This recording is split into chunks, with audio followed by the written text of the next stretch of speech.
Okay.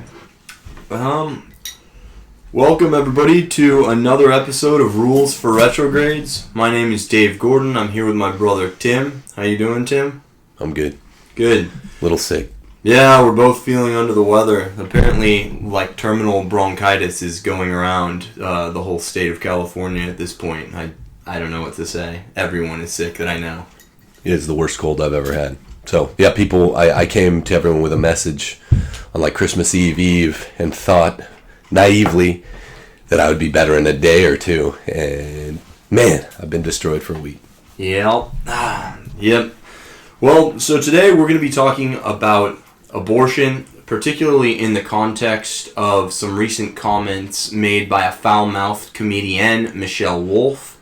To that end, I do want to say the pro-abortion lobby has grown emboldened and vehement in their views, in their lust for infanticide.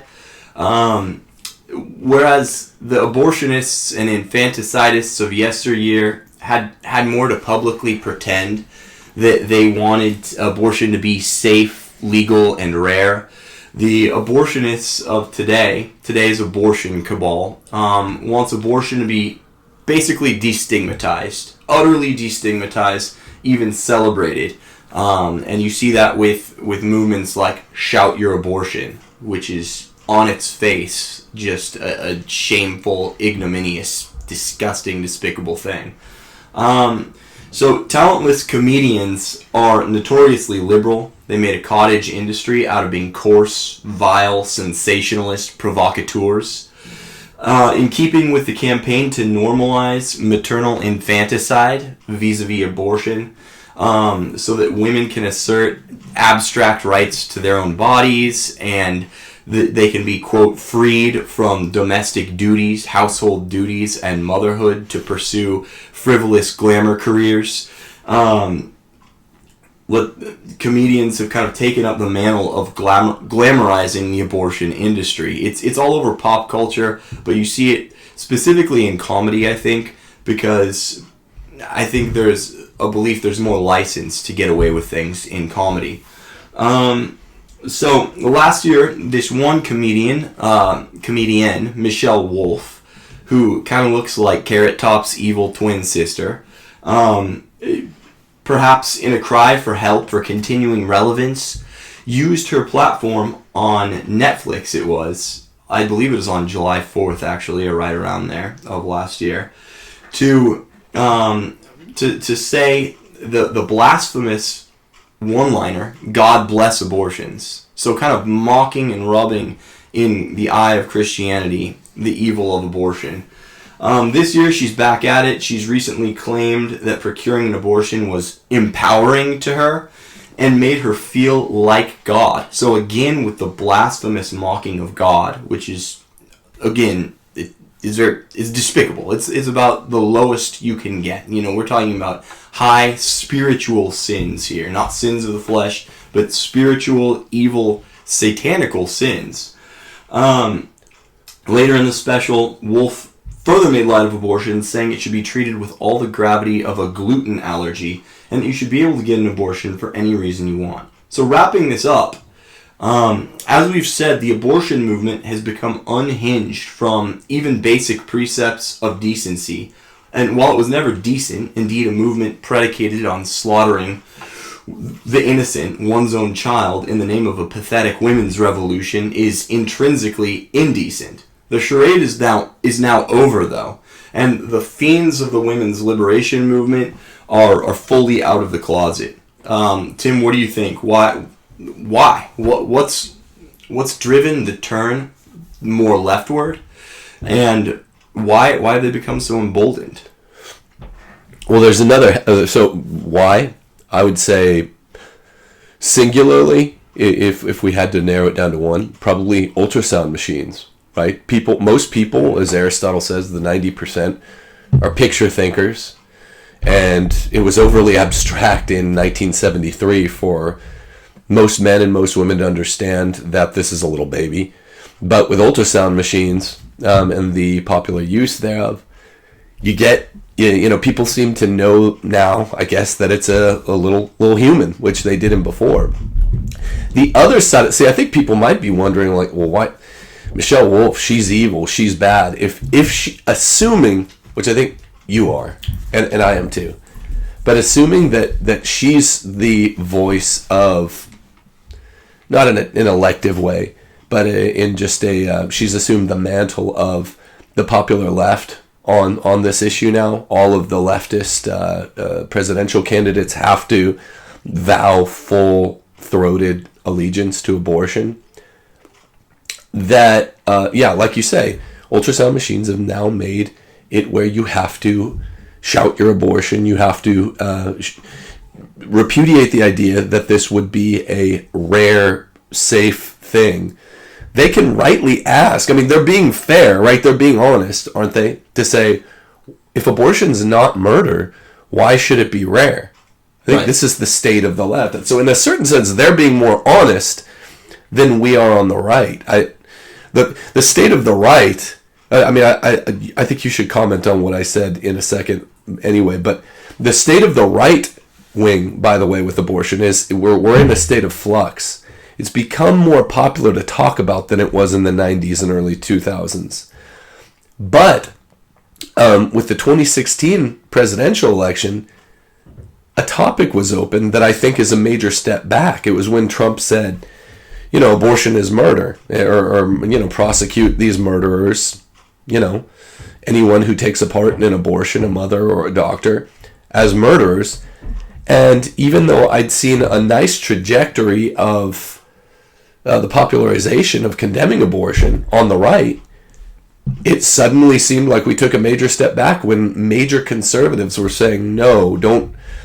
It is murder, but don't treat there like there's any murderers. So we have these two simultaneous moments, left and right. I don't know if there's a connection there. Is there? Sure. I think, of course, as things being interrelated, when one thing kind of waxes, another thing wanes. When the other thing waxes, the other thing wanes. That's just it's kind of a zero-sum game, I guess, in politics, But, yet, the abortion debate has just gotten so radicalized on the left. And I think it is partly because they're feeling perhaps defensive because of the invention of ultrasound machines. I think they're seeing the Supreme Court maybe perhaps lurching to the right under President Trump, and the federal courts in general lurching to the right under President Trump. I think they're seeing the popular opinion on the abortion debate as more information comes to light about what abortion entails, and as the biological sciences grow, and we see that from the moment of conception, there is this new life, when the sperm and egg are joined, you have this new replicating bunch of cells. Obviously, it's a new life with unique DNA and cell motility and all the basic blocks of life there. And of course, is it the mother's body? Of course it's not the mother's body. It has its own unique DNA. We know that this thing is a baby. And these biological truths are becoming more widespread, more well-known by just Joe Schmo American. And I think this is threatening the left, because truly, women's liberation, and that is a sacred cow for the left. It's how they're undermining the American family. It's how they're driving changes in the West, radical changes that they're making. It's by the women's liberation movement, and it's uniquely hinged to contraception and abortion, because without those things, women would be, relegated to the domestic life. At least married women. Yeah. Yeah, I think this is, that's where I was kind of going with the status of abortion on the left has gotten really extreme. The status of abortion on the right had progress with a major step back. I think, for me, the thematic union between these two, I think the major weakness that people probably expect us to talk about is the question of is there room for a Christian anti-abortion, a Christian feminist anti-abortion movement?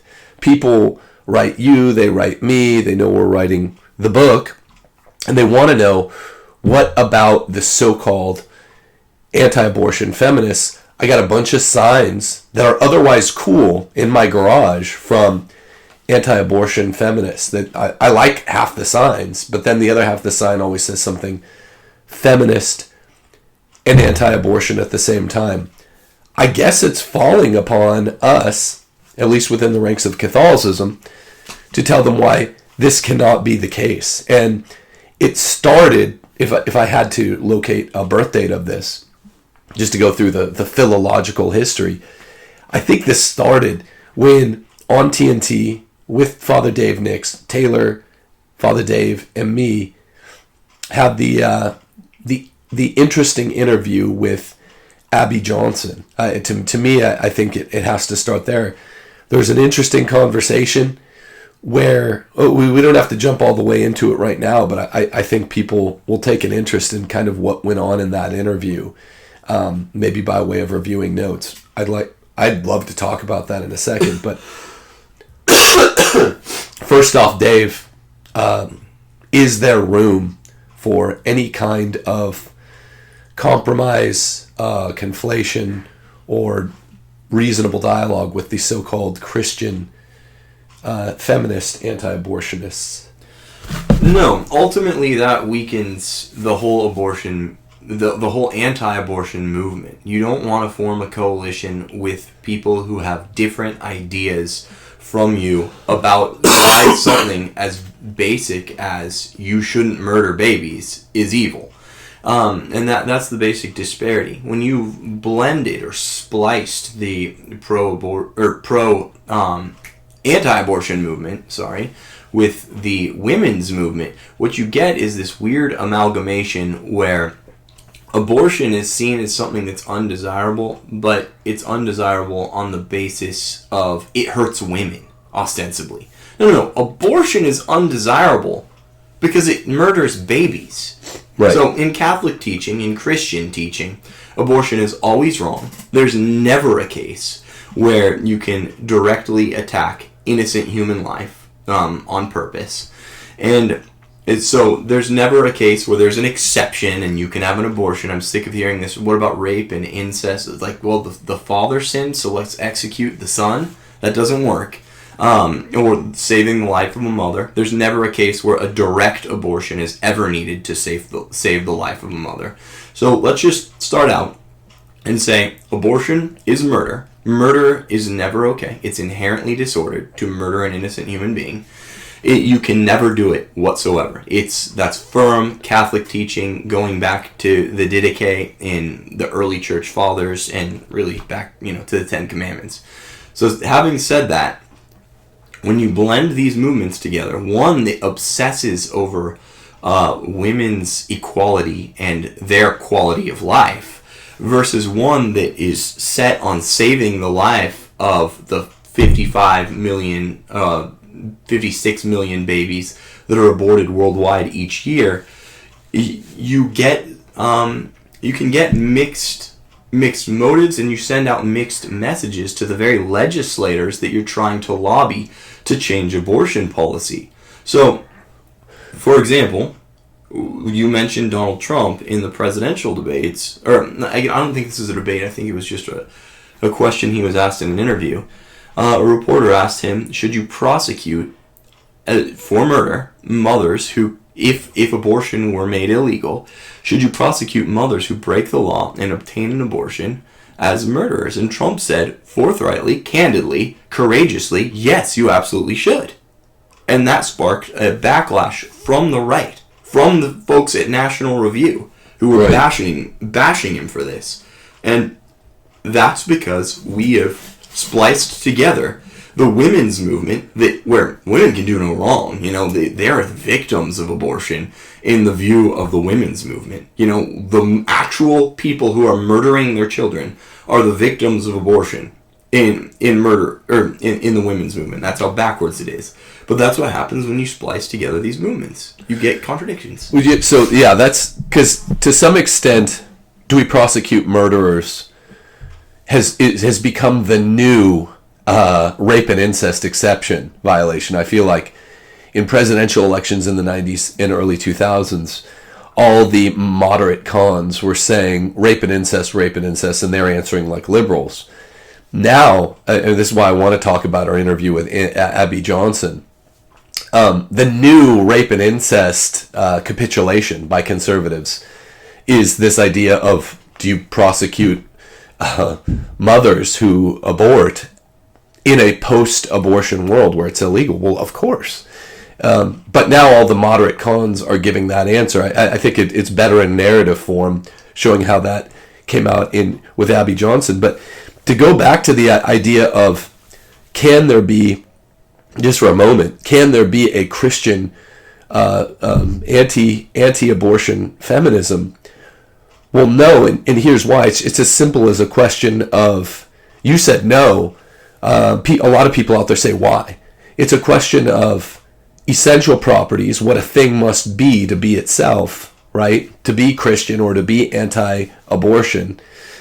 And accidental properties. We would argue that feminism, for one thing, is essentially abortionist. Right. And we would also argue that abortion is fundamentally anti-feminist, therefore. I mean, they're corollaries. Here's how you could tell. People. Because the first question that an anti-abortion feminist asks is, well, does this hurt women?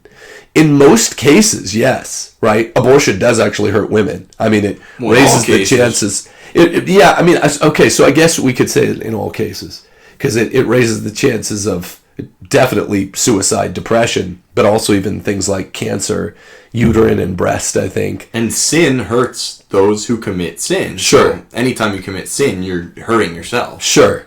So, I mean, but that's an accidental property when we assess the negative qualities of abortion is, does it hurt the murderer himself? This is like saying I'm only against slavery because it hurts plantation owners. Because it does. It causes them to sin and, you know.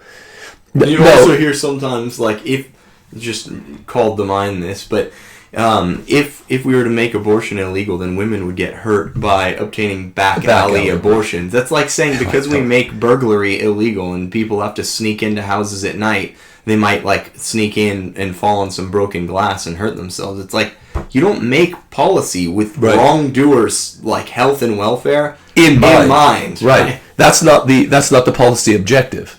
So that anytime we involve feminists in the anti-abortion movement, you were like, yeah, this is so evil. It's so evil. Like, abortion is so bad. They're like, I know, because of the things it does to the murderers. Well, like, no. I mean, like, yeah, I don't want anything bad to happen to anybody, burglars or murderers or slave owners, right? I just want, good things to happen to people, in theory, or at the outset, ab initio. But really, in the real world, this is the world of victims and aggressors. Who I really care about protecting are victims.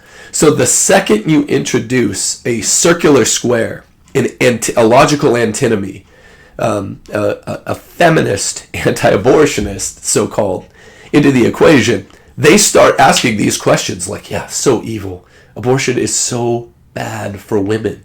No, I don't. No, that's not what we're talking about here. The thing is, abortion, the true, authentic pro-life movement is concerned with preserving the lives of babies. The true, authentic women's movement is concerned with hyper-egalitarianism and basically deifying women and making it that women can do no wrong and obsessing about all of their interests at the expense of society's interests. Of whomever. So yeah, you have to have a specific end in mind if you're going to be a special interest group. Special interest movement or whatnot. Right. So you have to have an end in mind. The end of the pro-life movement is to preserve life. The end of the women's movement is to lobby for a bunch of favors for women. So it's disparate ends, It doesn't work. It can't work. And when you try and blend things together that are naturally antagonistic, you compromise your own position. So if you try and blend together political groups or political ideologies that naturally push apart, what you're going to do is end up hurting the very cause that you're ostensibly trying to serve. Sure. And so the proof in the pudding must be this idea that's been pushed rather hard from moderate groups, moderate right groups, mod cons, like National Review, like Abby Johnson. I think this is probably the appropriate time to talk about, because it's the proof in the pudding segment. We say anti-feminism and anti-abortion always must go together. Feminism and anti-abortion never can. Here's where we prove it. Okay, so it's a nice little narrative. When on TNT, I think about this time last year, I think it was February of 2019, on TNT, we had on Father Dave Nix, who had a connection to Abby Johnson. And we're not fragging her here, by the way, because we have had some dust-up fallout. It's important probably to address this, actually, here on Rules for Retrogrades. So he had the connection. He brought her on. And we each, Taylor, Father Dave, and I, all were talking about, okay, here are the questions I'm going to ask her. And it came up, okay, is it prudent to ask her this question about, prosecuting mothers in a post-abortion world, precisely as we're talking about now, because she is one of the par excellence anti-abortion feminists. Well, in the event that abortion becomes illegal, sure, like prosecuting mothers who break the law, we're not talking about, under the current pro-abortion regime, prosecuting mothers who, followed even these wicked laws, right, and got abortions. A post-abortion world, which we do not live in, a hypothetical. And Father David and Taylor were, they were cool. They were just like, I don't know, Mrs. Johnson is a little circumspect about questions like this. She doesn't answer in the way that we would. So should we ask her this? And Father Dave, since it was his connection, he was ultimately like, that's cool. I know Tim's going to die if he doesn't ask this question. For the record, the reason I needed to ask this question is because Mrs. Johnson, Abby, is known to go on long rants about what a sellout someone is if they say they're anti-abortion, but they brook the rape and incest exceptions that we were so used to hearing in 2005, 2008, George Bush type presidency, Bob Dole, Senate, post-70s American semi-conservative anti-abortion. So I'm like, yeah, good. But when she goes on those long rants about you're either all in or you're all out, you're either a sellout or you're true blue, all this, gang member, be all the way in speak, I'm like, okay, I'm glad that I kind of argued to ask her this question because this is driving me nuts. The new sellout point since 2016 is precisely what we just said. It's precisely, okay, but in the event that we've moved the yardsticks a little bit further down the field, and if we could actually illegalize this thing in states or in the entire country, we'll take either. What is to be done with the mothers? It's like, okay, we've been saying abortion is murder. How is this not murder? I asked Abby the question. In the penal codes before Roe v. Wade. And going back, this is one thing that the Roe versus Wade court looked at and said, this is the sleight of hand that they used, which is not true. Abortion was illegal in the state's penal codes because it was viewed as murder, but the Roe versus Wade court said that abortion was criminalized because it was unsanitary for mothers and posed an undue risk to the life and health of mothers. But in fact, abortion was always seen as murdering a child, and this is why it's been illegal. I was gonna say something else, but go ahead, Tim. I don't want to cut in. Yeah, so she balked at the question. Between me, you, and the wall, Father Dave was worried she was gonna yank out the earpiece and walk on the interview at that point. And I give credit to Father Dave. She was his connection to saying, go ahead and ask it anyway. But she didn't. She just kept saying no. And, I promised both Taylor and Father Dave, I won't push it too hard. I'm a conscientious objector to this kind of slimy, sellout anti-abortion movement stuff. So I have to at least push it once, maybe a follow-up question. She made it really clear. She's like, well, maybe down the line, but now, no, abortion is a women's movement. I was like cringing. Abortion is about, it's also about the babies, so we just want to do the most we can and not vilify people. I'm like, but it's got direct villains, but I didn't keep pushing. But in the comments, people were, they're giving me some kudos for asking the question, because it's such an obvious, question-begging issue. And it's, again, a testament to the wimpiness of the right wing in the Western world, that we won't just say what's true. I'm so sick of it being hamstrung by rules that prevent us from being able to just say what is obviously true. Right. Men can't become women. Women can't become men.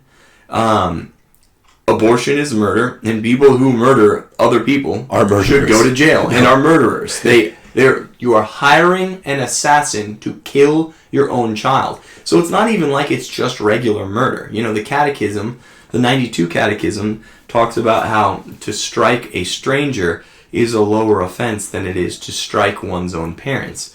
For a mother to murder her own child is, if regular murder cries out to heaven for vengeance, this is like screeches out at the top of its lungs to heaven for vengeance. It's the most disordered thing that you can possibly think of, because it's such an inversion of the natural mothering instinct, which is to nurture and bring up, not to destroy, least of all to destroy one's own beloved child. So, I don't know, and I think it's funny also on the Abby Johnson note. You know who the spokesman should be for the anti-abortion movement? It shouldn't be like an abortionist whose only credential in the world is that somehow, after formally cooperating in thousands of abortions, that she kind of got a hint that maybe something was wrong, a little something rotten in Denmark, and that maybe she shouldn't be doing this. How about if we're going to have a spokesman for the pro-life movement? It's like a baby that survived the abortion and like is kind of disfigured and gets like a theology degree and knows what he's talking about. Why? I don't like the whole concept of having, and don't, the people are going to be like, Dave's judgmental. The apostles didn't even trust Paul for a while. St. Paul, the apostle. He wasn't trusted by the original 12 for a while, or the original 11 after Judas, because they knew his reputation, and they're like, this guy has been around killing a bunch of Christians. I don't know, I'm not buying it yet. So there's good precedent for this. I'm just not so sure I like the idea of the spokesman for this movement being somebody who it took like 10 to 15 years for it to dawn on your deadened conscience that you shouldn't be assassinating babies. No thanks. Sure. Well, yeah, I mean, people reflexively then shift into a position of like, well, but you do accept St. Paul. I mean, and you technically anybody could be a saint in the making. Sure, but I'm going to go with the odds. That it's as simple as that's really, really, really rare. Which is not to say the fact that one may be dubious here on Rules for Retrogrades about going from being one of the very worst offenders in the world to one of the best representatives of the anti-abortion position. That's a St. Paul case. That's 1 in a million, 1 in a billion. To go from, okay, really one of the worst offenders to now, as we heard on the show, sort of against abortion in all cases, including rape and incest, so good for her for that, but still having lots of the toxic premises playing in her mind, which lead to abortion in the first place, i.e. feminism. That, you know, so I mean that we're giving her credit. She's anti-abortion, but there's still lots of torture there. And by the way, this is not fragging.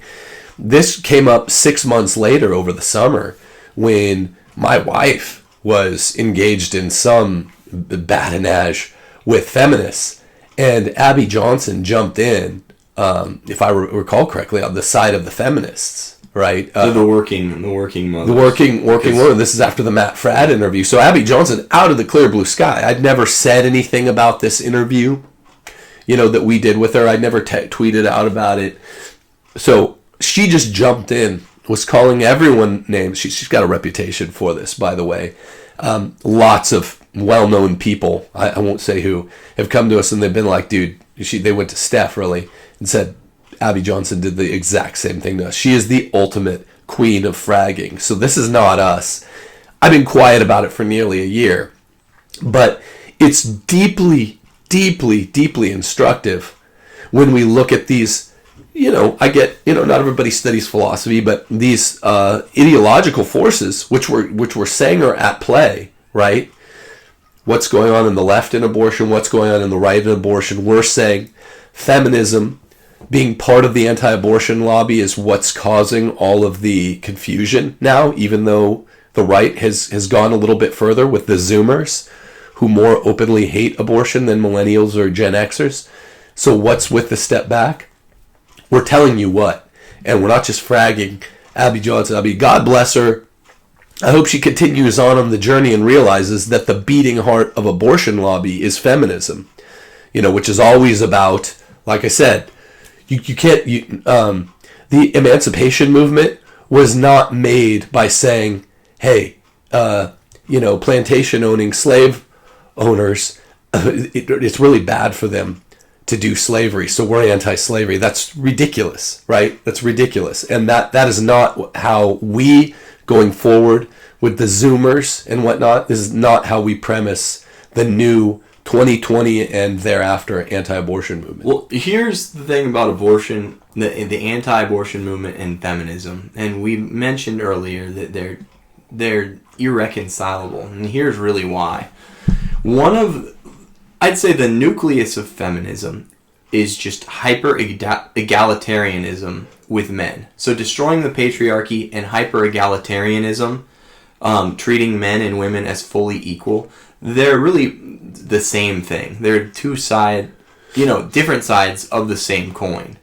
So abortion is integral to feminism. You can't split it off. Feminism needs women to act as men. And because of the biological imperatives of the female condition, i.e. that the woman gets pregnant and has babies, and and she has to nurse and take care of babies, that is something that is just an inherent roadblock to the feminist ideal of hyper-egalitarianism, right, which manifests as women taking the same role in society as men.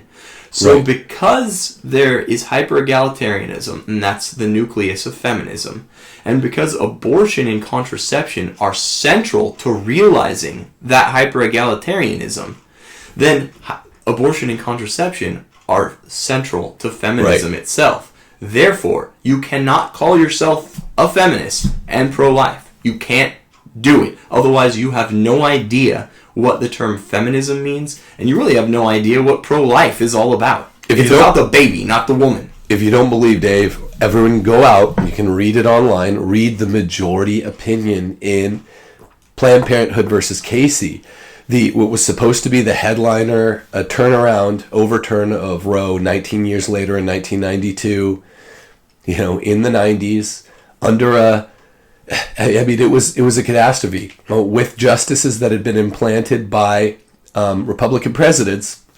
We got knifed in the back. Planned Parenthood versus Casey. The decision. It was Sandra Day O'Connor. Reagan, thank you for doing sex politics on the Supreme Court. Yeah, thanks for nothing, man. Yeah, this is again why the sex politics don't work. Sandra Day O'Connor was supposed to be a conservative justice, and she knifed us in the back on Planned Parenthood versus Casey, the Liberty majority funds. opinion says this. It says, look, now we know it's wrong. You know, in these 19 years, because of the improvement of technology, because of the fact that the age of viability, which Roe had made so much of, can drop. Well, obviously, if the age of viability drops, then that doesn't mean that the definition of murder changes. So there must be an error in the reasoning of Roe. Well, because of the progress and the dependency on the court that's attended, we cannot overturn this anymore because because essentially Roe is important to progress and the belief in the court, the popular belief in the dependency of the court. We can't overturn it. So she's admitting it. I mean, this is feminism leads to abortion. And if the goals of America or any other republic are to be feminist, egalitarian, you know, treating fictitiously women like they're men and men like they're women, then abortion will be with us, people. Everyone wrap your heads around that. Please, just take a moment. Unless we reverse the ship and say we're going to be completely anti-egalitarian, economically, socially, culturally, sexually, then abortion is here and it's here to stay. Right. So I want to turn us to, you know, we've talked about in the context of these comedians, Wolf. Yeah, Michelle Wolf. The notion that, well, this trend towards just radicalized, almost a love of this evil, like, child assassination, the radicalized views of progressives on abortion, and they are being driven by pop culture. They're being driven by the universities, which are trying, in their effort to destigmatize abortion, evil enough as it is, but they're actually pushing women to praise their abortion and to be proud of their abortion, to be proud of murdering your own child. I can think of nothing more sick than that. But that's where we're at, and because I see that as a reaction to a changing landscape on abortion, that popular opinion is swinging against it. The federal courts are slowly walking back the radical pro-abortion jurisprudence of the 1970s, 1980s. I think there's this fear that Roe will be overturned and that the battle will fully turn in our favor, in the pro-life favor. And wait, they're making the move that a debater must make, to give them a little credit. They're saying, no, it was great. It was great. I felt empowered because it's not murder, right? It's not murder. So they're making the only move that they can kind of make. But that's contradictory, and actually is a good segue into where I'm going, is they're openly admitting that it's pretty much murder in terms of the legislation that's coming to pass now. And you even hear about the left floating this idea of the post-birth abortion, and you heard it with Barack Obama. You know, in I guess the Illinois legislature, he had voted against giving protections to children who survive abortions. So instead, he had voted to let them die on the table, essentially. Born Alive Act. Yeah. So we do see there is this movement for the post-birth abortion. And in the radical feminist movement, in the radical pro-abortion movement, they actually say, and this is commonplace, it's commonplace to say that the philosophy underlying the movement is such that it's not a life unless the mother wants it to be a life. It's very voluntaristic. If the woman wants the baby, then it's a human. But if she doesn't want it, it's not a human. And you also hear in this, as I guess a preemptive justification for abortion, that if something isn't sentient, you know, babies don't have the ability to cognate and think and really understand the world around them. So therefore, they're not a human under some of these, I'm sure you've probably heard it before, like philosophers, like the very postmodern philosophers saying that it's the ability to think and process and cognate that allows you, that really qualifies you as a human, right? So you have these justifications. Sure. Yeah, the people seeds theorem, the future like ours theorem, all ridiculous, pseudo-intellectual hogwash that sub-philosophy departments propagate to get around the idea that abortion is murder. Just stupid, consequentialist nonsense. I've heard some of the dumbest theories. Yeah. Right. Man is a rational animal, therefore, if a baby's not yet rational, then it's not a man. Things like this, and these are being used to justify... By which 2-year-olds would not be humans. Or retarded people. Or retarded people. It's Hitlerian. Yeah. Which is more honest. So, and in keeping with this trend, you do see states now making it so that you can have an abortion up to the time of birth, the very moment of birth. It's become a question of locale for the baby. If the baby is in the birth canal or in the womb, it may be slaughtered. Wait, but 2 seconds later, then it's afforded legal protections, depending on if it's outside of the womb. But this has always been the jurisprudence. Remember, so earlier in the morning session of the court, Roe versus Wade was decided. Third trimester abortions were illegalized. In the afternoon session of the court, you had a case called Doe versus Bolton, hailing from a northern state, not Texas, I forget what northern state. And it, 2 hours later, moved the yardsticks toward, but in the third trimester, if the health of the mother is in danger, you may abort. And by the way, what counts as health of the mother is a psychological need. Right. Everything has been passed under psychological need. We've always had all 3 trimester abortion federalized legality since 1973. Same day Doe and Roe were intentionally decided together because the Supreme Court is evil. I've studied the Supreme Court very closely, and this was essentially a private conspiracy to make abortion legal up until the day of birth. And even after. By the way, I have 225 pages of a novel that I've been sitting on for almost 10 years about the Born Alive Act, a survivor of abortion. I just hit a snag and haven't revisited it in 5 years. But yeah, this is real stuff. Barack Obama was the only senator in the United States Senate that voted against the Born Alive Act.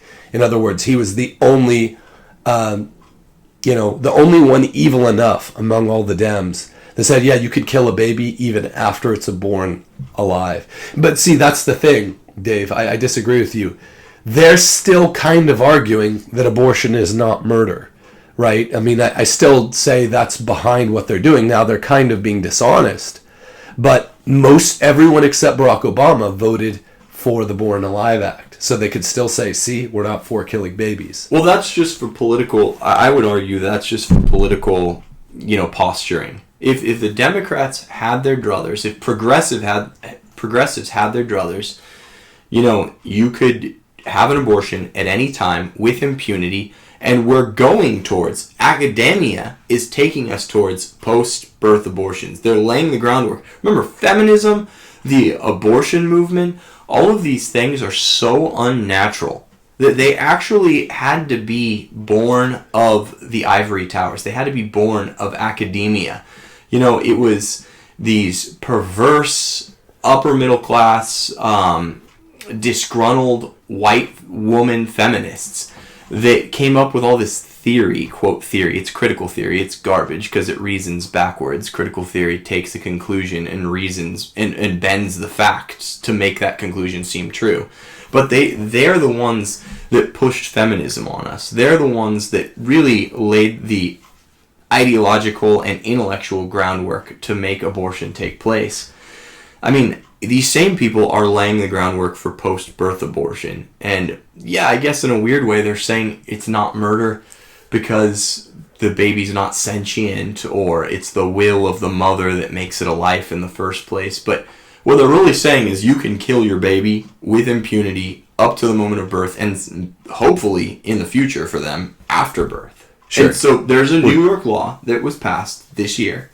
I believe it was February or January of this year, which does say that up until the moment of birth, if the abortion protects the health of the mother, which you just noted can be psychological, economical, it's incredibly broad.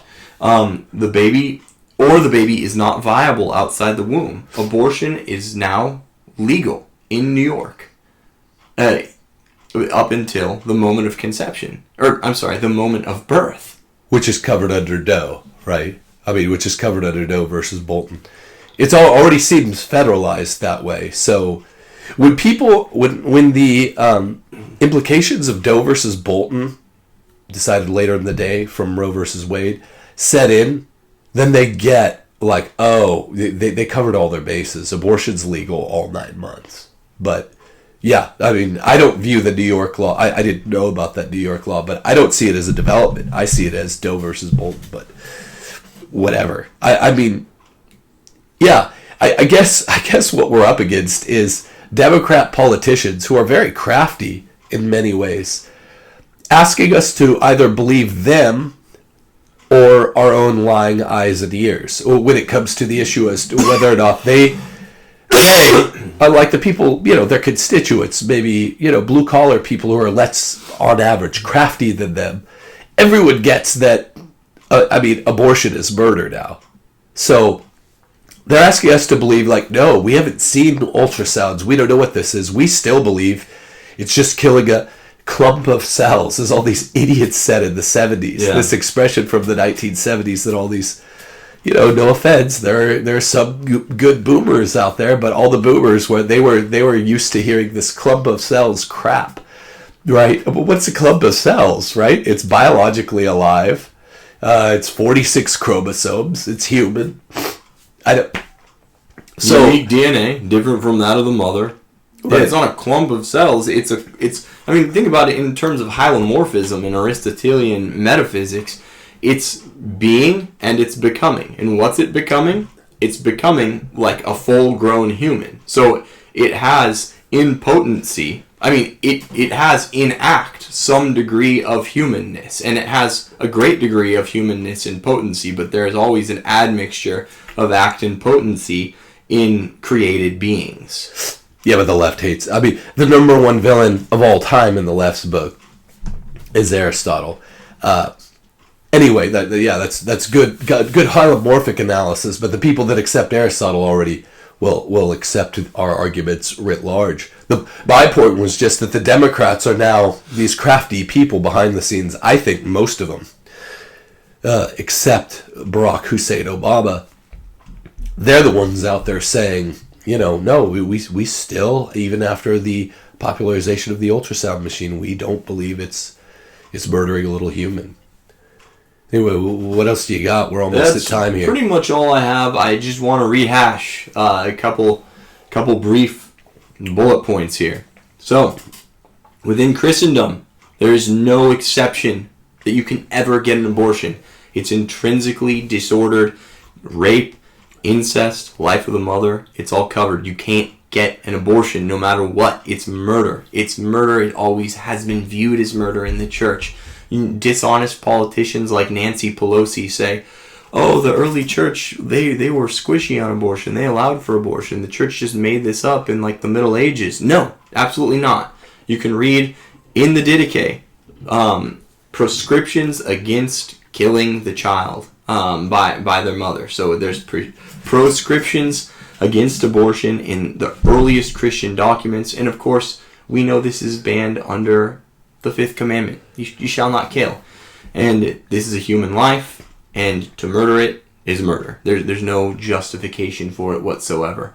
So that's the doctrinal element that must be adhered to.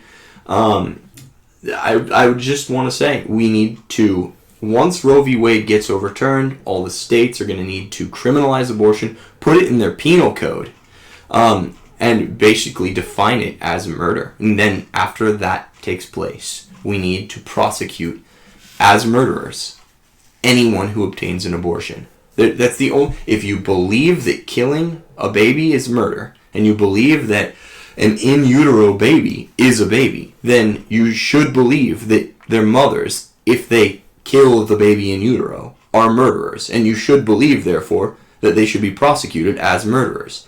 There's no flaw in that line of reasoning. There's nothing you can point at or pick apart a lot of people will say, well, she was under duress, and a lot of the times the father was abandoning her or was, supporting her in her decision or even asking her to get an abortion. It's like, look, bank robbers might be under financial duress. Right. That's why they commit robberies. That doesn't mean they shouldn't be prosecuted for robbing a bank. Anyone who commits like a property crime is basically under duress. I'm sure most people who steal had an economic necessity that was actually probably greater. There's no necessity ever to just go kill a human being. Right. This came up with Abby Johnson also.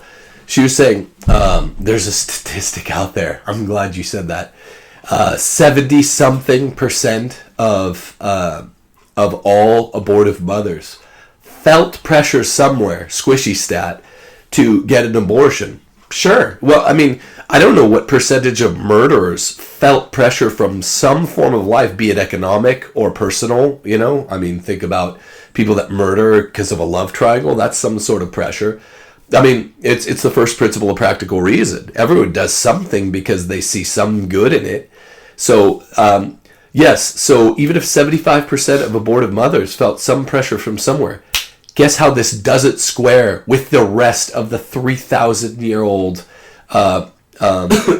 tradition of Western law? Yeah, of course you feel some pressure to do something, usually economic. That does.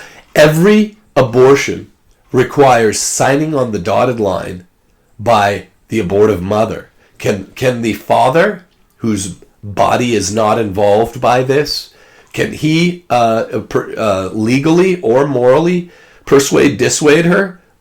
Not dispositively. No, he should be able to dissuade her. I mean, he can. No, he can't try. Now with the state of the law. Right, yeah, of course he should not try. Legally, but you said morally. I was just jumping in. No, I mean, no, he can't force an abortion on her morally. Right? You could morally try to keep a woman from aborting. You ought to. Yeah. I mean, I stayed up all night with one of my buddies who's a professor, with one of his students and the Stu, who is like an ex-gangbanger, and his girlfriend, who is going to procure an abortion the next night, and we talked her out of it. But literally, it was me, my friend Joseph, and this ex-gangbanger here in California. I won't say his name.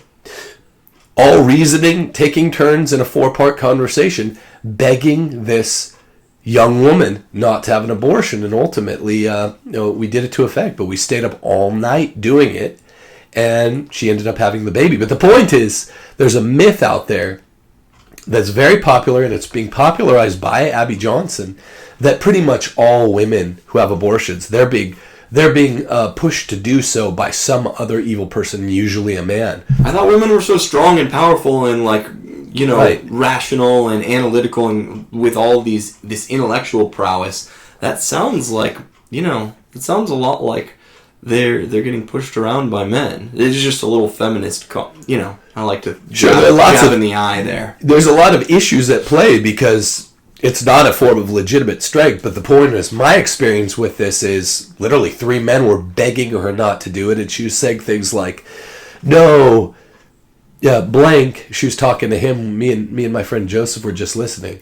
No, it'll be an angel in heaven. Someone had told her that. Her family was telling her, oh, it's a fast track to heaven. It'll become an angel. Huh. Tons of bad theology everywhere. He was like, no, he was this tough guy with a tattoo on his head. He was crying. He was saying, no, this is not a woman's issue. Not in the good way anyway, people. Well, it was in California, gangbanger. Are you sure they weren't just going to name their baby Angel? It's going to be on hell in heaven? Right. Maybe so. I think there was a misunderstanding there. She was just telling you. Been lost in translation. But either way, he was on the right side. I mean, he had the good sense to seek out my friend Joseph, one of the best men I've ever known. He had the good moral intuition to go to his, not a theology professor, and to say, hey, would you help me with this? I'm in a bad situation. I know this is wrong. I know this is murder.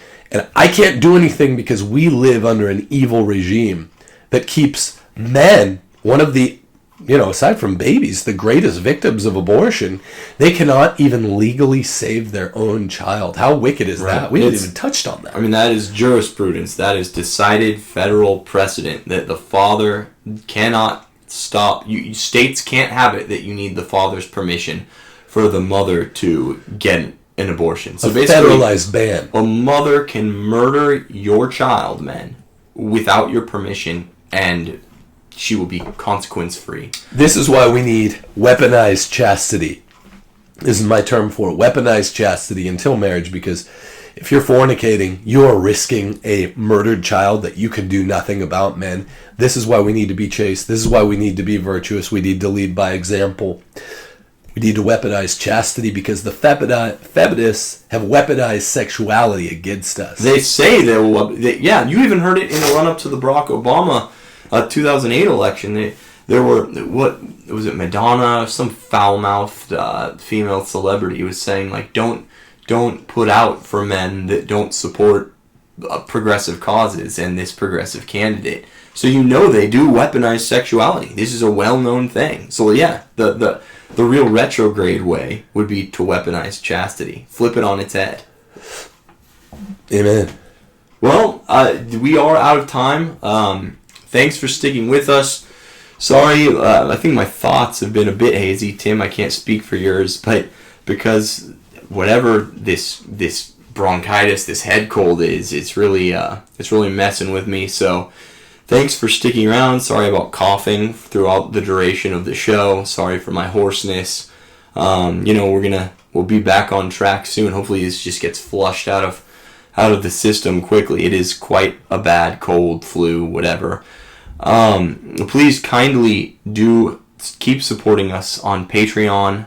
It takes resources to make a go of this. So we very much appreciate all of our patrons and ask anyone with the means, please do help us to continue our venture here. And click the subscribe button, like, and share. Subscribe, like, and share. Please subscribe, like, share. We're trying to get to 10,000 subscribers for the show, for the channel, before 3 months. I think would be a great accomplishment. We were at 9,000 subs after about 2 months, and I feel rather good about that. So yeah. Please subscribe, like, share. Thank you. Go ahead. Sorry. Yeah, have a great New Year, people. We will be back with you, if not on New Year's Day, shortly thereafter. We have a whole list. I'm talking 15, 16 people for the early 2020 that are great guests. It's gonna be a good run. And of course, Rules for Retrograde to the book. We now have the forward, and we're this thing is going to print this week. We'll be with you in March, so look forward to that. Yeah, thank you. Rules for Retrogrades signing out. Peace.